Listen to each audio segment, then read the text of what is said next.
Hello friends, मैं माधुरी श्रीवास और आप सभी दोस्तों का मेरे चैनल में बहुत बहुत स्वागत है। जैसा कि आप जानते हैं हम पढ़ रहे थे डाइजेस्टिव सिस्टम, जिसमें कि आज डाइजेस्टिव सिस्टम का सेकंड वीडियो है। डाइजेस्टिव सिस्टम को एक थ्योरी के बेस पे पढ़ने वाले हैं। तो यदि आपको एकदम सरल तरीके से इसे समझना है तो प्लीज़ वीडियो के अंत तक बने रहें। तो पहले हम रिवाइंड कर लेते हैं कि इसके पिछले वीडियो में हमने क्या क्या देखा था। तो हमने देखा था डाइजेस्टिव सिस्टम क्या होता है, पाचन क्या होता है, और पाचन में कौन कौन से भोजन लिए जाते हैं जिनका पाचन होता है, कौन कौन से अंग हैं जो मिलकर डाइजेस्टिव सिस्टम को बनाते हैं, जैसे कि आहार नाल और पाचन ग्रंथियाँ। तो ये सब चीज़ें हमने पिछले वीडियो में पढ़ लिया था। यदि आप नए व्यूवर हैं तो प्लीज़ पिछले वीडियोस को जाके देख लें, तभी ये वीडियो जो है आपको अच्छे से समझ में आने वाला है। तो आज हम पढ़ने वाले हैं, जैसा कि मैंने वीडियो के लास्ट में आपको बताया था कि पाचन तीन स्थानों पर होते हैं। पहला है मुख गुहा में पाचन, पहला है कि मुख गुहा में पाचन मतलब कि माउथ में पाचन। दूसरा है अमाशय में पाचन मतलब कि स्टमक में पाचन। और तीसरा है छोटी आंत मतलब स्मॉल इंटेस्टाइन में पाचन। मैंने इसके पिछले वीडियो में लास्ट में यही चीज़ें बताई थी, तो यहीं से हम शुरुआत करते हैं। सबसे पहला होता है मुख गुहा में पाचन मतलब कि ओरल कैविटी, बक्कल कैविटी जिसको हम कहते हैं, मुंह के अंदर जहां हम भोजन ले जाते हैं वहां पर पाचन। और किसका पाचन होता है? यहाँ पर स्टार्च का पाचन होता है। किसके रूप में? माल्टोज के रूप में। कौन करता है ये पाचन? तो टाइलिन एमाइलेज एंजाइम। अब सवाल ये उठता है कि ये टाइलिन एमाइलेज एंजाइम कहाँ प्रेजेंट होता है? तो इसके लिए हम आगे चलकर पढ़ेंगे, लेकिन यहाँ पर मैं इतना ही बताना चाहूँगी कि ये जो टाइलिन एमाइलेज एंजाइम है ये हमारे लार ग्रंथियों के द्वारा निकलने वाले जो लार होती है उसमें प्रेजेंट होता है। लार में पाई जाती है ये टाइलिन एमाइलेज एंजाइम, जो कि स्टार्च का पाचन माल्टोज के रूप में कर देती है। मगर यहाँ पर हमें एक चीज़ ध्यान रखनी है कि ये जो मैं आपको बता रही हूँ ये सिर्फ आंशिक रूप में होता है, मतलब पूर्ण पाचन नहीं है। सबसे पहले पाचन कहाँ पर हो रहा है? मुख गुहा में। उसके बाद कहाँ पर हो रहा है? माउथ में। देखिए स्ट्रक्चर में देख लेते हैं। ये जो है मुख गुहा मतलब ओरल कैविटी, जहाँ पर हम भोजन को ले जाते हैं तो वहाँ पर क्या है? हमारे मुख के अंदर लार है। तो लार में कौन सा एंजाइम पाया जा रहा है? टाइलिन एमाइलेज, जो किसका पाचन करेगा? ओनली स्टार्च का। स्टार्च क्या है? भोजन में जो हम कार्बोहाइड्रेट लेते हैं वो ही स्टार्च के रूप में ही होता है। डायरेक्ट कार्बोहाइड्रेट नहीं लेते, हम स्टार्च के रूप में उसे लेते हैं। तो ये जो स्टार्च है इसी का पाचन मुख गुहा में होता है टाइलिन एमाइलेज एंजाइम के द्वारा, जो कि लार में प्रेजेंट होती है और माल्टोज के रूप में होती है। माल्टोज के रूप में उसका पाचन करती है। मगर ये जो पाचन है वो मुख गुहा में आंशिक रूप से होता है। मतलब ये है कहने का कि पूर्ण रूप से स्टार्च का पाचन नहीं हुआ। जैसे 100% होना चाहिए तो यहाँ पर 100% पाचन नहीं हुआ, 80-90% ही होगा। तो उसके बाद नेक्स्ट हम आ जाते हैं अमाशय में पाचन। अमाशय में किसका पाचन होगा? ओनली प्रोटीन का पाचन होगा। कौन करेगा? Pepsin enzyme. पेप्सिन एंजाइम किसके उपस्थिति में करेगा? HCl, क्योंकि ये जो पेप्सिन एंजाइम है वो अम्लीय माध्यम में ही क्रिया करता है। और पेप्सिन एंजाइम जो है वो पेप्सिनोजेन के रूप में हमारे अमाशय में निष्क्रिय अवस्था में प्रेजेंट होता है, जो कि HCl के कारण, HCl जो है हाइड्रोक्लोरिक एसिड, जो हाइड्रोक्लोरिक एसिड है वही पेप्सिनोजेन को सक्रिय कर देती है और पेप्सिन में बदल देती है। और पेप्सिन जब प्रोटीन को पेप्सिन एंजाइम क्या करता है? पेप्टोन्स में बदलने का कार्य करता है। मगर यह पाचन भी पूर्ण रूप से नहीं होता। नहीं, प्रोटीन जो है ये पेप्टोन्स में बदला है, लेकिन ये अमीनो एसिड में नहीं बदला है। मतलब कहने का ये है कि ये जो पेप्सिन है वो प्रोटीन का पाचन कर रहे हैं मगर पूर्ण पाचन नहीं कर रहे हैं। उसके बाद हम आ जाते हैं छोटी आंत में। छोटी आंत जिसे हम स्मॉल इंटेस्टाइन कहते हैं, मगर स्मॉल इंटेस्टाइन के 3 पार्ट होते हैं। ये मैंने पहले वीडियो में आपको बताया है, अभी उसे पूरा नहीं पढ़ा तो आगे चल के हम पढ़ेंगे। छोटी आंत में यहाँ पर मैं बता दूँ इसके 3 पार्ट होते हैं। पहला ये वाला भाग है जो ड्यूडेनम कहलाता है, सेकंड जेजुनम कहलाता है और तीसरा इलियम कहलाता है। तो छोटी आंत का जो ड्यूडेनम वाला पार्ट है, ये वाला जो सी आकार का दिखता है, यहाँ पर क्या होता है? बाइल जूस आते हैं।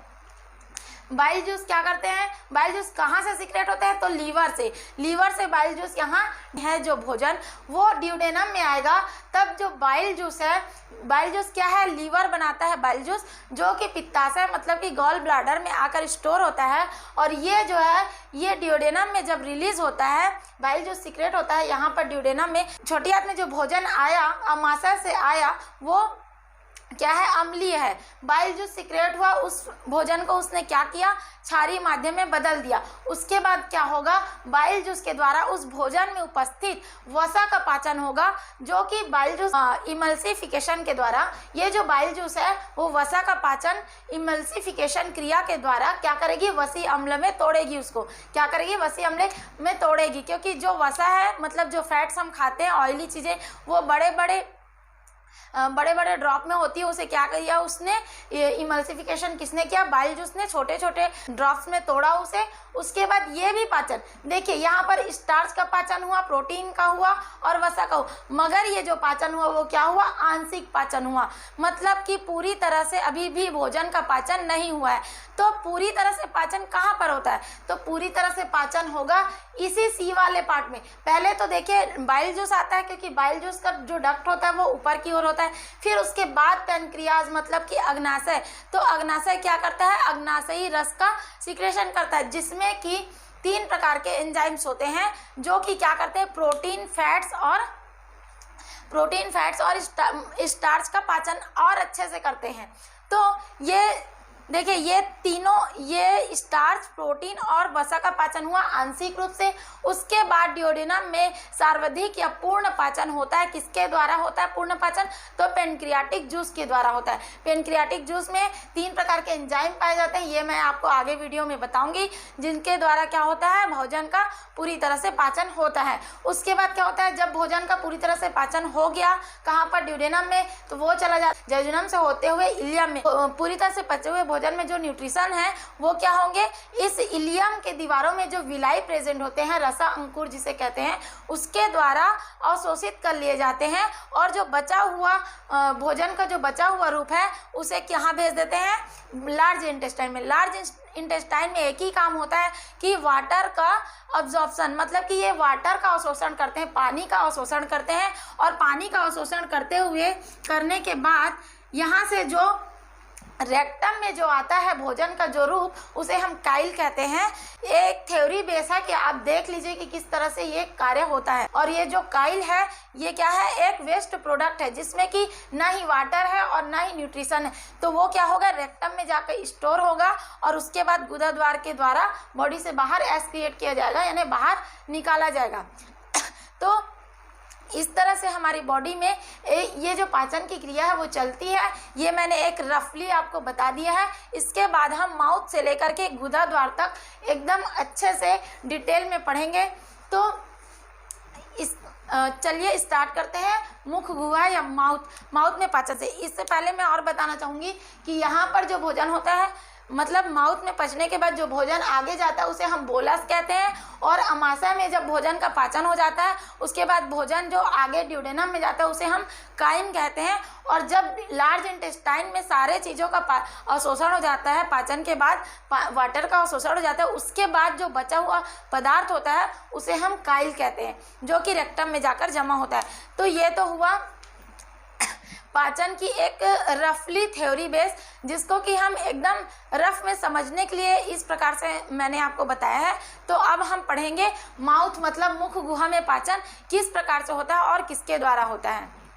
इसके बाद नेक्स्ट हम देख लेते हैं डाइजेस्टिव सिस्टम के वे भाग जिनसे मिलकर यह सिस्टम बनता है, एलिमेंट्री कैनाल और डाइजेस्टिव ग्लैंड। एलिमेंट्री कैनाल और डाइजेस्टिव ग्लैंड, तो एलिमेंट्री कैनाल के अंदर सबसे पहला तो माउथ आता है। हम एलिमेंट्री कैनाल के एक एक इस ऑर्गन को पढ़ने के साथ साथ ग्लैंड्स को भी पढ़ते जाएंगे साथ में। तो पहला है माउथ, जिसे कि हम मुख गुहा कहते हैं। इसे हम इंग्लिश में ओरल कैविटी या बक्कल कैविटी भी कहते हैं। तो जो मुख होता है वो हमारे चेहरे पर, जो मुख होता है वो हमारे चेहरे पर एक अनुप्रस्थ दरार के रूप में होता है। और ये जो दरार है ये अंदर ओरल कैविटी में खुलती है। और ओरल कैविटी में क्या क्या प्रेजेंट होते हैं, जबड़े होते हैं जिसके ऊपर दांत लगे होते हैं, एक टंग होती है, एक जीभ होती है। और हमारे ओरल कैविटी के अंदर तालू में क्या होती है, सेलेवरी ग्लैंड होती है, मतलब लार ग्रंथियाँ होती हैं। ये लार ग्रंथियाँ 3 प्रकार की होती हैं और ये जोड़े में होती हैं, मतलब 3 जोड़ी लार ग्रंथियाँ पाई जाती हैं जो कि भोजन को पचाने का कार्य करती हैं। तो सबसे पहले हम माउथ के अंदर क्या पढ़ेंगे, टीथ को पढ़ेंगे। तो टीथ क्या होते हैं, दांत। टीथ मतलब कि दांत, तो ये टीथ जो होते हैं वो थिकोडोंट, डाइफायोडोंट और हेट्रोडोंट होते हैं। अब इनका क्या मतलब है? थिकोडोंट किसे कहेंगे हम? थिकोडोंट का मतलब होता है अस्थियों के गड्ढे, जिसे हम थिकोडोंट कहते हैं, जिसके ऊपर दांत लगे होते हैं। थिकोडोंट वह स्थान है जो कि अस्थियों के अंदर जो गड्ढे होते हैं जिसमें दांत लगे होते हैं, उसे ही हम क्या कहते हैं? थिकोडोंट। तो मनुष्यों में थिकोडोंट प्रकार का दांत प्रेजेंट होता है। और नेक्स्ट है डाइफायोडोंट, मतलब द्विबार दंती। इसे हम हिंदी में क्या कहते हैं? द्विबार दंती का मतलब होता है कि मनुष्यों में 2 बार दांत आते हैं। द्विबार दंती का यही मतलब है, 2 बार दांतों का आना। नेक्स्ट है हेट्रोडोंट। हेट्रोडोंट को हिंदी में विषम दंती कहते हैं। अब ये जो विषम दंती है, हमारे दांत एक ही प्रकार के नहीं होते, हमारे दांत 4 प्रकार के होते हैं, इसलिए हम इसे विषम दंती कहते हैं। तो थिकोडोंट जो अस्थियों के गड्ढे होते हैं उसे हम थिकोडोंट कहते हैं। डाइफायोडोंट द्विबार दंती, मतलब 2 बार दांत आते हैं जीवन में। और हेट्रोडोंट मतलब कि दांत एक से अधिक प्रकार के होते हैं। वैसे तो इसके बाद हम नेक्स्ट देख लेते हैं कि जो डाइफायोडोंट है, द्विबार दंती है, इसी से हम आगे बढ़ेंगे। दांत 2 बार आते हैं। तो फर्स्ट पहली बार आता है जो मिल्क टीथ, मतलब दूध के दांत, जो कि बचपन में आता है। और इसकी संख्या कितनी होती है? इसकी संख्या होती है 20, मतलब कि 20। और ये दांत क्या होते हैं? ये 6 से 13 वर्ष की आयु में एक एक करके गिरने लग जाते हैं और सारे गिर जाते हैं। फिर इसे हम क्या कहते हैं? टेम्परेरी टीथ, क्योंकि ये कुछ समय के लिए ही आते हैं, ये लाइफ टाइम, ये जीवन भर नहीं रहते। नेक्स्ट है परमानेंट टीथ, जिसे कि हम हिंदी में स्थायी दांत कहते हैं। इनकी संख्या 32 होती है और ये 4 प्रकार के होते हैं। तो हम इसी से आगे बढ़ेंगे इस वीडियो में कि दांत जो होते हैं वो कितने प्रकार के होते हैं। वो 4 प्रकार के होते हैं। तो नेक्स्ट हम पढ़ लेते हैं 4 प्रकार के दांत कौन कौन से होते हैं। दांत जो है वो 4 प्रकार के होते हैं। पहला है कृंतक, कतरनक या इंसिजर। पहले प्रकार के दांत को हम या तो कृंतक कहते हैं, या कतरनक कहते हैं, या इंसिजर कहते हैं। इंग्लिश के अंदर इसको इंसिजर कहते हैं। तो ये जो दांत होते हैं वो ऊपर के जबड़े में 4 होते हैं और नीचे के जबड़े में भी 4 होते हैं। मतलब टोटल कितने दांत हो गए? 8 दांत हो गए। और ये कार्य क्या करते हैं? ये दांत पकड़ने या काटने वाले दांत होते हैं। मतलब हमारे फेस पे जो सामने के 4 दांत होते हैं उसे ही हम क्या कहते हैं? कृंतक या कतरनक या इंसिजर कहते हैं, जो कि ऊपर और नीचे 4-4 की संख्या में होते हैं। टोटल 8 दांत होते हैं और ये पकड़ने या काटने का कार्य करते हैं। सेकंड होते हैं रदनक, भेदक। रदनक या भेदक हिंदी में इनका नाम है, या फिर इसको इंग्लिश के अंदर केनाइन कहते हैं। और ये जो होते हैं ऊपर 2 होते हैं और नीचे भी 2 होते हैं। जो 4 दांत होते हैं उसके जस्ट किनारे में जो नुकीले और लंबे होते हैं, यहाँ मैंने लिख दिया है कि ये क्या होते हैं? ये फाड़ने का कार्य करते हैं। ये दांत केनाइन जो है वो फाड़ने का कार्य करते हैं। और ये नुकीले या लंबे होते हैं, ऊपर 2 होते हैं और नीचे भी 2, मतलब टोटल 4 दांत होते हैं। मतलब कृंतक कितने होते हैं? 8 होते हैं टोटल। और रदनक कितने होते हैं? 4 होते हैं। फिर है नेक्स्ट अग्रचवर्णक या प्रीमोलर। इंग्लिश में इसे प्रीमोलर कहते हैं। अग्रचवर्णक मतलब ये क्या होते हैं? ये ऊपर 4 होते हैं और नीचे भी 4 होते हैं। फिर मतलब टोटल 8 दांत होते हैं। ये भोजन को कुचलने का काम करते हैं। फिर नेक्स्ट है चवर्णक या मोलर, जिसे कि हम इंग्लिश में मोलर कहते हैं, या चवर्णक। ये नीचे 6 होते हैं और ऊपर भी 6 होते हैं। मतलब टोटल 12 दांत होते हैं।